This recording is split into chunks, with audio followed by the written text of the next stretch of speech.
malaikat maut berkata kepada iblis, "Hai makhluk yang menjijikan, berapa lama usia kamu hidup? Berapa lama waktu yang kamu gunakan untuk menyesatkan makhluk hidup?"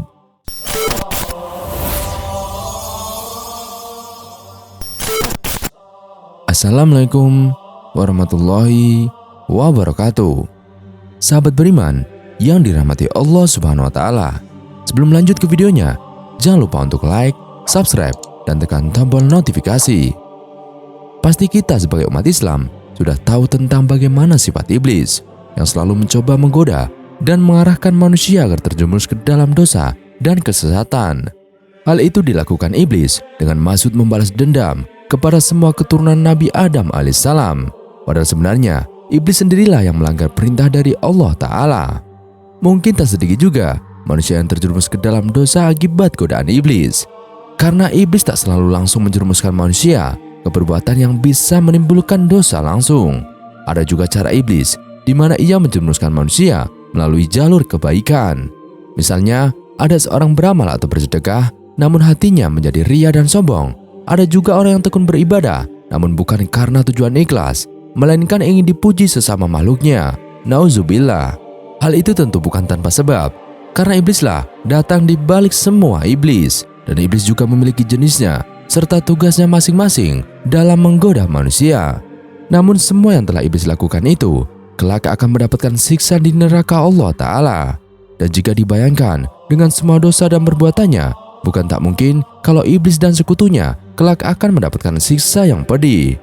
Sahabat beriman yang dirahmati Allah Subhanahu wa taala, penciptaan malaikat, jin, iblis, dan setan dijelaskan dalam Al-Quran maupun hadis.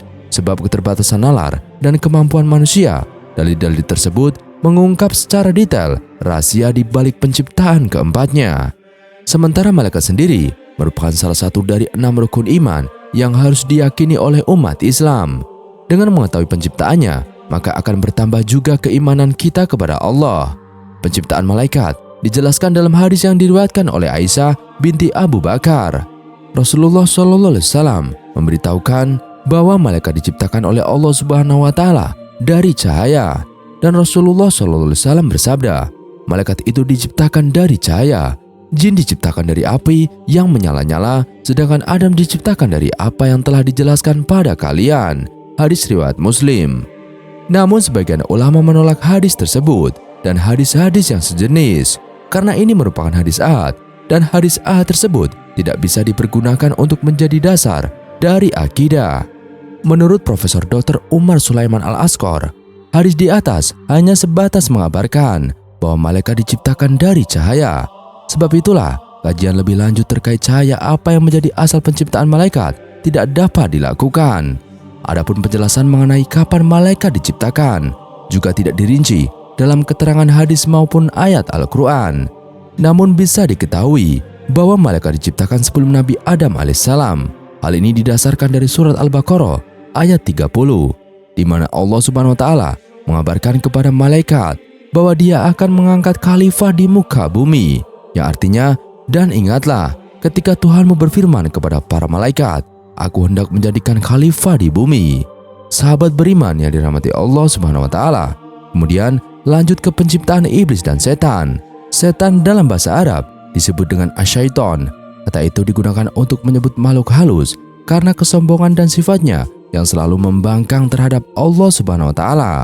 Setan juga adalah makhluk yang sangat putus asa terhadap rahmat Allah Subhanahu wa taala, sehingga Al-Quran menyebutnya pula dengan iblis. Dalam bahasa Arab, kata iblis disusun dari kata al-balas atau orang yang tidak memiliki kebaikan, dan ublisa yang berarti putus asa serta bingung. Setan disebut juga dengan togut, seperti dalam firman Allah Ta'ala surat An-Nisa ayat 76. Orang-orang yang beriman berperang di jalan Allah, dan orang-orang yang kafir berperang di jalan togut. Maka perangilah kawan-kawan setan itu, karena sesungguhnya tipu daya setan itu lemah. Asal-usul setan disebutkan Ibnu Taimiyah dalam kitab Majmu' al-Fatwa bahwa termasuk dari golongan jin sehingga tercipta dari api. Setan adalah asal jin, sebagaimana Adam adalah asal manusia, tulis Ibnu Taimiyah. Ibnu Taimiyah juga menambahkan, setan memang tergolong dengan malaikat dari segi rupanya. Namun setan bukanlah golongan malaikat, bisa dilihat dari segi asal-usul atau dari segi macamnya. Sahabat beriman yang dirahmati Allah Subhanahu wa taala, sementara penciptaan jin yaitu sama dengan tujuan diciptakannya manusia. Allah Subhanahu wa taala berfirman dalam surat Az-Zariyat ayat 56, "Aku tidak menciptakan jin dan manusia melainkan agar mereka beribadah kepadaku." Jin sendiri juga terbagi menjadi beberapa kelompok seperti manusia. Ada di antara mereka yang istiqomah dalam mengerjakan amal kebaikan, dan ada juga yang bodoh serta lalai. Ada juga yang termasuk golongan jin kafir, dan jumlahnya adalah yang terbanyak. Rasulullah SAW dalam hadisnya mengabarkan tentang asal penciptaan, bahwa malaikat diciptakan dari cahaya dan jin diciptakan dari api. Dan ini sekaligus juga untuk membantah mereka yang tidak membedakan asal penciptaan keduanya. Sahabat beriman yang dirahmati Allah Subhanahu wa taala, lantas apakah jin, iblis, dan setan itu adalah makhluk yang sama?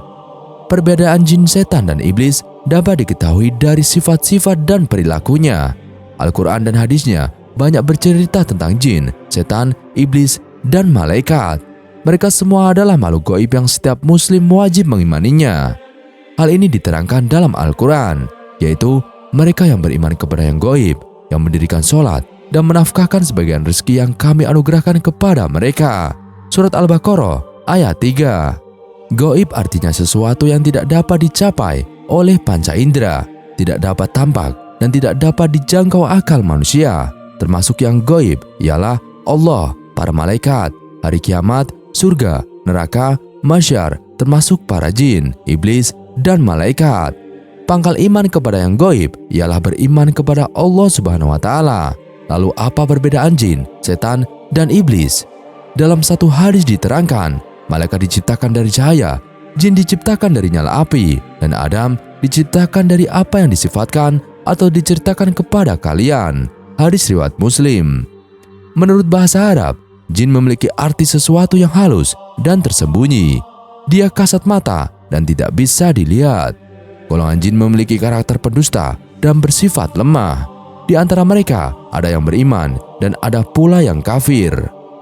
Bisri Ali dalam karyanya Jin dalam Perspektif Islam menjelaskan keberadaan jin sebagai makhluk ciptaan Allah tidak berbeda jauh dengan manusia. Mereka digolongkan beberapa jenis, ada yang muslim, kafir, jin laki-laki, dan perempuan.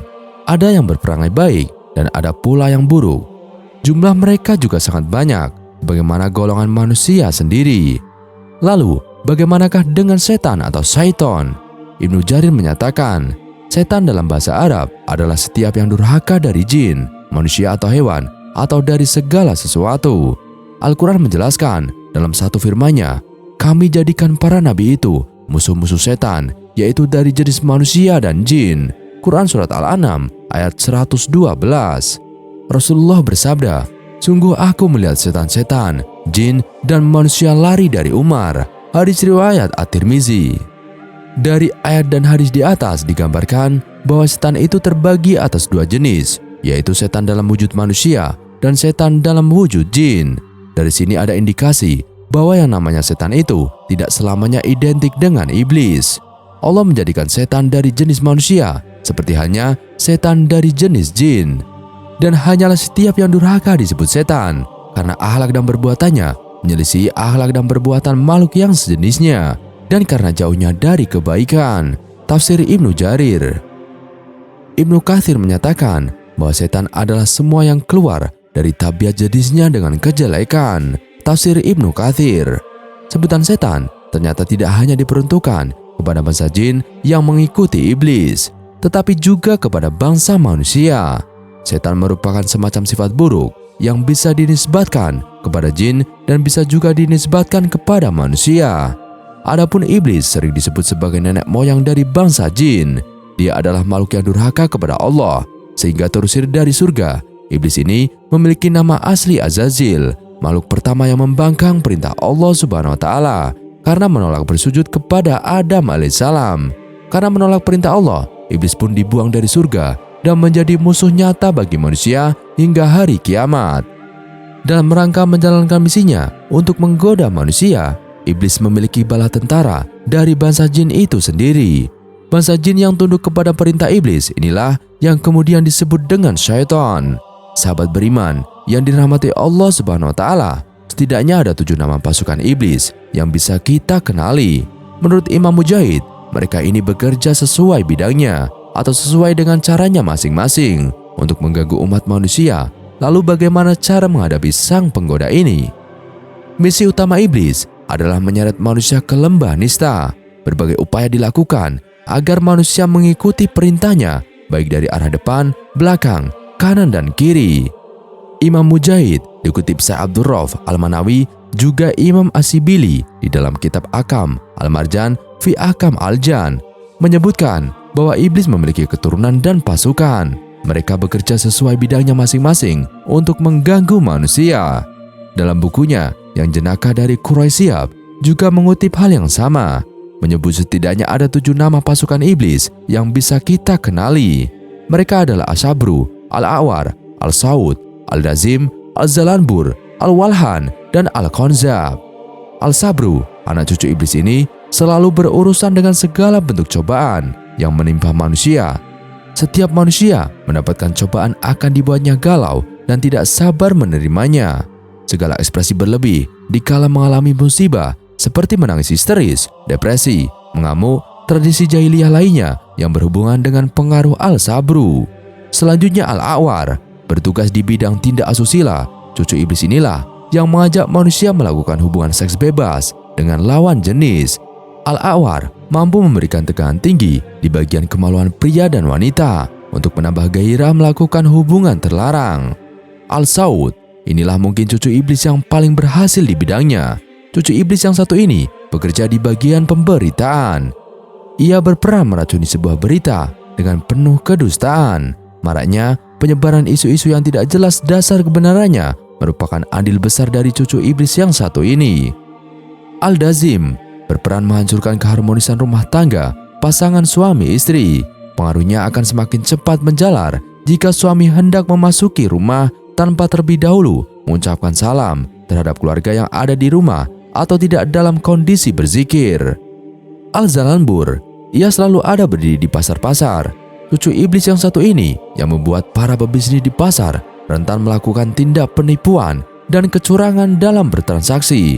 Janji-janji palsu pedagang terhadap konsumen merupakan tipu daya dari Al-Zalanbur. Al-Walhan, keturunan iblis yang satu ini, bertugas mengganggu urusan bersuci manusia.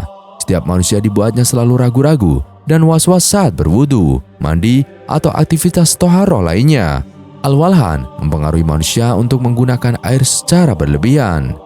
Al-Khanzab, anak iblis yang satu ini, secara khusus mengganggu sholatnya manusia. Anak cucu Adam dibuatnya malas sholat, melanggar etika sholat, melakukan hal-hal yang dapat membatalkan sholat, sholat tidak khusyuk, dan lain-lain. Setiap hari, iblis bisa melahirkan anak dengan jumlah besar sesuka dia. Setiap prajurit yang berhasil menyesatkan manusia dijanjikan iblis pendapat mahkota yang tinggi, sebagaimana disebutkan dalam hadis riwayat Ibnu Hibban, Al-Hakim, At-Tabrani dari hadisnya Abu Musa Al-Asy'ari berupa hadis marfu. Sahabat beriman yang dirahmati Allah Subhanahu wa taala, baik-baiknya perlindungan diri dari godaan iblis adalah dengan kalimat-kalimat thayyibah yang langsung direkomendasikan oleh Allah Subhanahu wa taala dalam Al-Qur'an serta petua Rasulullah dalam banyak hadisnya. Kalimat itu sanggup binasakan setan meskipun ia bisa hidup kembali, dan dengan kalimat itu bisa mematahkan punggung iblis. Terkait kalimat thayyibah ini, Imam Mujahid juga berkata, tidak ada sesuatu pun yang mampu mematahkan punggung iblis melebihi kalimat la ilaha illallah. Suatu ketika Rasulullah SAW bersabda, bacalah la ilaha illallah, tiada Tuhan yang berhak disembah kecuali Allah, dan astagfirullah, aku meminta ampun kepada Allah dan perbanyaklah. Karena lanjut Nabi sebagaimana diriwayatkan oleh Al-Hafiz Al-Musili dari Abu Bakar As-Siddiq, iblis berkata, aku membinasakan anak Adam dengan dosa, dan mereka membinasakanku dengan la ilaha illallah, tiada Tuhan yang berhak disembah kecuali Allah, dan astagfirullah, aku meminta ampun kepada Allah Subhanahu wa taala. Sahabat beriman yang dirahmati Allah Subhanahu wa taala, iblis awalnya tinggal di surga. Ia dikenal sebagai ahli ibadah yang luar biasa. hingga diberi nama Azazil. Karena kedurkaan dan kesombongannya, Allah mengeluarkannya dari surga dan menjadi makhluk terhina. Ia pun memohon kepada Allah agar umurnya ditangguhkan sampai kiamat. Iblis berkata, "Ya Tuhanku, kalau begitu, maka berilah penangguhan kepadaku sampai hari manusia dibangkitkan." Quran Surat Al-Hijr ayat 36. Permohonan iblis itu dikabulkan oleh Allah dan ia hidup sampai akhir zaman, hingga tiupan sangkakala membangkitkan manusia dari kubur. Berikut detik-detik kematian iblis di tangan malaikat maut. Diceritakan, detik-detik kematian iblis laknatullah terjadi saat hari kiamat tiba. Dunia saat itu tidak terisi lagi oleh manusia, jin, maupun setan. Yang tersisa dihidupkan oleh Allah hanya 12 makhluk, yaitu malaikat Jibril, Israfil, Israel, Mikail, dan 8 malaikat hamalat Al-Arsy. Kemudian Allah berkata, "Hai Israel, sesungguhnya aku telah menciptakan para malaikat pembantu untukmu, yang banyaknya sama dengan banyaknya makhluk-makhluk awal dan akhir. Aku juga telah memberimu kekuatan seluruh penduduk langit dan bumi. Kini aku titahkan kemurkaanku untukmu. Turunlah dengan atas nama kemurkaanku dan siksaanku dan temuilah iblis. Beri ia rasa kematian dan timpakan atasnya kepahitan kematian. Makhluk-makhluk awal dan akhir dan golongan manusia, jin dengan kepahitan yang berlipat ganda. Turunlah bersama 7.000 malaikat Zabaniyah yang masing-masing dari mereka membawa rantai dan neraka Lazza. Demikian perintah Allah." Setelah itu, malaikat maut memanggil malaikat Malik dan memerintahkannya membukakan pintu-pintu neraka. Setelah mendapatkan titah dari Allah, malaikat maut turun dengan wujud mengerikan. Andaikan seluruh penduduk langit dan bumi melihatnya, niscaya mereka langsung mati. Ia akhirnya sampai di hadapan iblis. Malaikat maut menangkap dan menawanya. Tiba-tiba, iblis berteriak keras. Dengan teriakan yang andaikan seluruh penduduk langit dan bumi mendengarnya, niscaya mereka langsung mati.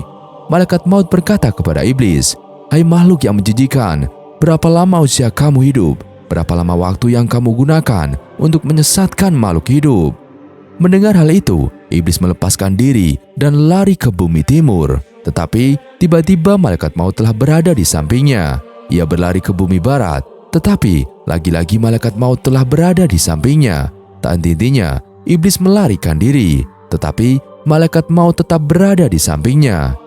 Kemudian iblis berlari dan berdiri di tengah-tengah bumi dekat kuburan Nabi Adam alaihissalam dan berkata, "Hai Adam, gara-gara kamulah aku menjadi makhluk yang terkutuk, terlaknat, dan tertolak." Iblis berkata kepada malaikat maut, "Hai malaikat maut, gelas apa yang akan kamu gunakan untuk meminumiku? Sisahan apa yang akan kamu timpakan atasku saat mencabut ruhku?" Malaikat maut menjawab, "Dengan gelas dari neraka, Lazza dan Sa'ir."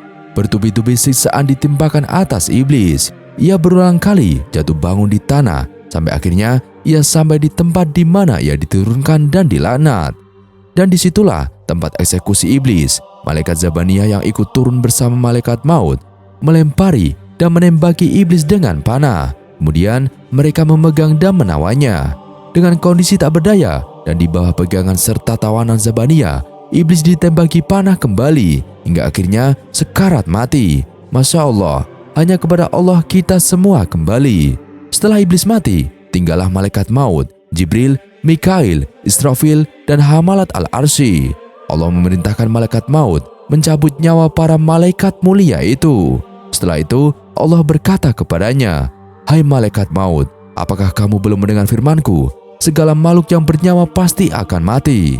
Kamu adalah salah satu makhluk-makhluk dari sekian makhluk-makhluk-Ku, dan kini matilah kamu." Akhirnya malaikat maut mencabut nyawanya sendiri, dan hanya Allah lah yang kekal abadi. Semoga kisah ini menambah keimanan kita kepada hari akhir dan menyiapkan bekal sebelum datangnya kematian. Wallahu a'lam bishawab. Sekian kisah kali ini. Kurang lebihnya kami mohon dimaafkan. Yang benar datanya dari Allah Subhanahu wa taala. Khilaf atau keliru datanya dari saya pribadi. Wassalamualaikum warahmatullahi wabarakatuh.